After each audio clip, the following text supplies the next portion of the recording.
Gero, dei egin nahi dugu, Euskal Herritarrei dei egin nahi dugu Parisera joateko eta bukatzeko badugun, bidaliko dugun ordezkaritza edo joango garen ordezkaritza aipatuko dizue. Testu ingurua edo abenduaren 9ko ekimenaren garrantzia lehenengo eta behin. Guk lehenengo eta behin adierazi o kontatu nahi dizueguna da, egiten ari garen lana esparru guztietan, eremu guztietan, dakizuten moduan, ekimen asko egin ditugu, presoen eskubideak, bermatuak eta errespetatuak izan daitezen, ekimen horien artean daude, dispertsioaren aurka, instituzio mailetan, erakundeetan, herrietan egin ditugun ekimen eta ekitaldi guztiak, gaixo dauden presoen etxeratzearen aldekoak berezik aipatu nahi genituzke, Ibon Iparragirrerena kasu, azkena Europako Parlamentuko diputatu talde batek atera berri duena, aste honetan bertan, Sara Majarena zen kasua ere, konpontzera bideratzeko egin ditugun ekimenak edota udalerrietan alkateek egindako adierazpen guztiak. Horien helburua beti izan da oso zehatza eta garbia eta da ahalik eta adostasun zabalenak bilatzea eta batez ere konplizitate berriak lantzearen iruditzen zaigulako konplizitate maila hori konfiantza sortzearen eta elikatzaren maila hori oso importantea dela lan honetan ere. Alde horretatik, gure ustez, eman diren urratsak norabide horretan esanguratsuak izan dira eta dira kontuan hartzeko modukoak, eta aipatu nahi nuke baita orain dela hilabete eta erdi Europako Parlamentuak bere osoko bilkoran onartu zuen erresoluzioa, Bergeron txostenarekin hasi zena, eta orain Europako Parlamentuko erresoluzio bat dana hor dakizuten moduan, EH Bilduren ekimenez 2 puntu guretzat oso importantea direnak onartu ziren, alde batetik urruntzearen kondena bat, urruntze politikan, presoen kontrako urruntze politikaren kondena oso garbi bat, esplizituak, eta bigarren puntua, preso gaixoen lekua ez dela kartzela, larri gaixori dauden presoen lekua kalean dela, eta hori Europako Parlamentuak ere oso tinko adierazi du. Egia da, gero estatu bakoitzak duela horren eskuduntza, baina Europako Parlamentutik horrelako emaitza eta bozka zabalarekin gomendio horiek atera izanak guretzako balio politiko handia du eta estatuek errespetatu egin beharko lituzkete. Bigarren puntua aipatu nahi genukeena, testu inguru honetan da, Parisko udalbatzak hartu berri duen erabakia guretzako mugarri bat delako, mugarri badalako aho batekotasun horrekin, aho batez erabakitzea Parisko udalbatza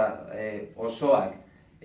bake prozesuaren aldeko eta presoen egoera konponbidean jartzeko horren aldeko adierazpen bat guretzako oso importantea eta esan bezala mugarri bat da eta izan beharko luke. Bai, estatu frantses osoan, bai gobernu frantsesari begira eta baita Europari begira ere. Guk horren berri eman izan dugu Europako Parlamentuan eta jende asko etorri zaigu esanez, horren aurrean, Madrid nola gelditzen den eta gobernu espainola nola gelditzen den, esateko gobernu espainolak ere mugitu beharko lukela eta Parisen egindako bideo horri Madrilek eta beste hiriburu batzuk ere segida eman beharko lioketela. Guretzako horrek erakusten du gainera, bakearen eta elkarbizitzaren aldeko lanean indarrak elkartuta joateak, horrek eraginkortasuna duela eta horrek urratsak emateko balio duela, bai neurri politikoan eta baita sozialean ere. Eta erakusten du gainera apirilaren 8ko armagabetze prozesua behin bukatu zenean eta hor lehenengo lerroan egon zirenek eta Ipar Euskal Herriko gehiengo sozial eta politikoak ere adierazi zuenean orain impulsoria aprobetxatu behar dugu baita presoen auzia konponbidean jartzeko, erakusten du garai hartan, momentu hartan emandako agindu horrek berdin, eraginkortasuna duela, errealitate bihur daitekela eta horretarako fruituak emateko urratsak ematen ari direla eta bideak irekitzen. Eta horrek eramaten gaitu gu itxaropentsu izatera, ez? Parisko udalean zabaldutako bideak erakusten duelako, estatu frantsesa mugitzen ari dela, eta estatu frantsesan gauzak mugitu egin daitezkela, eta horrek bere biziko garrantzia izan dezake. Adostasun politiko eta sozial bat dagoela presoen giza eskubideen alde erakusten duelako, eta ez delako ulergarria, hainbeste urte pasata gero, borroka armatua amaitu zenetik, oraindik ere presoen giza eskubideak, presoen oinarrizko eskubideak horrela bortxatuak izaten jarraitzea, guretzako hori da ulergarria eta horrekin bukatu behar da. Erakusten dute baita, oraindik ere, mugimendu politikoak diren horiek laster ekimen zehatzetan gauzatuko direla, konbentzituta gaude hori gertatuko dela, eta horregatik nion itxaropentsu gaudela. Parisen gertatutakoak eta Frantzian eman daitezkeen mugimenduek oraindik eta ulergaitzago egiten dute, hain justu Espainiako estatuaren jarrera itxi hori, Europan erabat ulertezina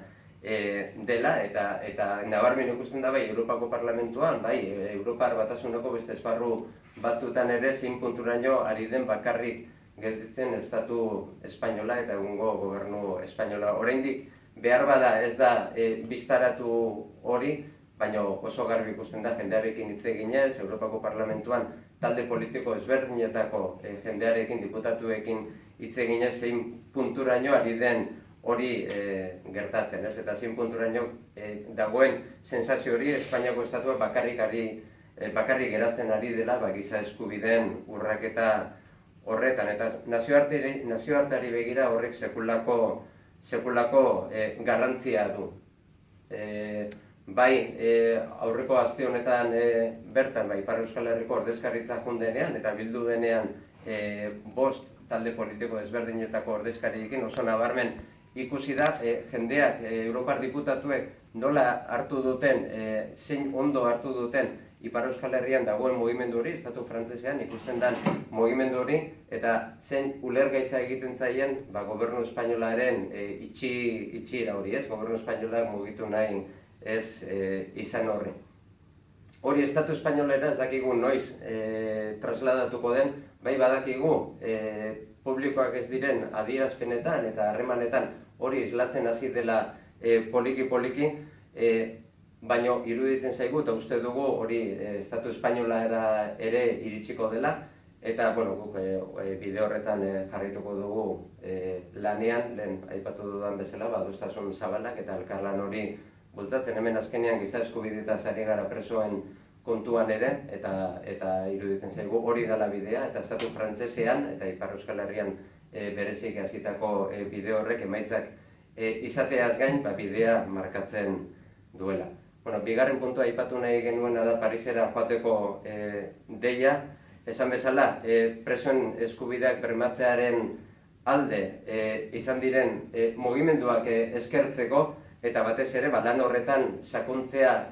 eskatzeko, horretarako egin nahi diogu dei Euskal Herriko herritargoari Parisera joan dadin. Guretzako berebiziko garrantzia du Parisera joateak, abenduaren 9 ekimen horretan, manifestazio horretan Parisen egoteak berebiziko garrantzia du. Lehen aipatu dudan moduan agerian geratu behar delako Euskal Herri, Euskal gizarteko gehiengo oso zabal batek eskatzen duela presoen eskubideak errespetatuak eta bermatuak izan behar dutela. Eta baita Frantziako estatua mugiarazteko ere. Eta garbi gera dadin, estatu espainola bakarrik geratuko dela eta bakarrik geratzen ari dela giza eta oinarrizko eskubide horien urraketan. Eta, hirugarren puntua ordezkaritza, Euskal Herria bilduk bere eremu instituzional eta politikotik bidaliko duen ordezkaritza, ipatuko dizkitzuet, Ondarru, Andoain eta Oñatiko alkatekin batera, Julen Arzuaga, Pello Urizar eta ni neu egongo garela, eta jakina legebiltzarkideak, batzarkideak eta zinegotziak, eta esan bezala milaka herritar espero ditugu Parisen abenduaren 9.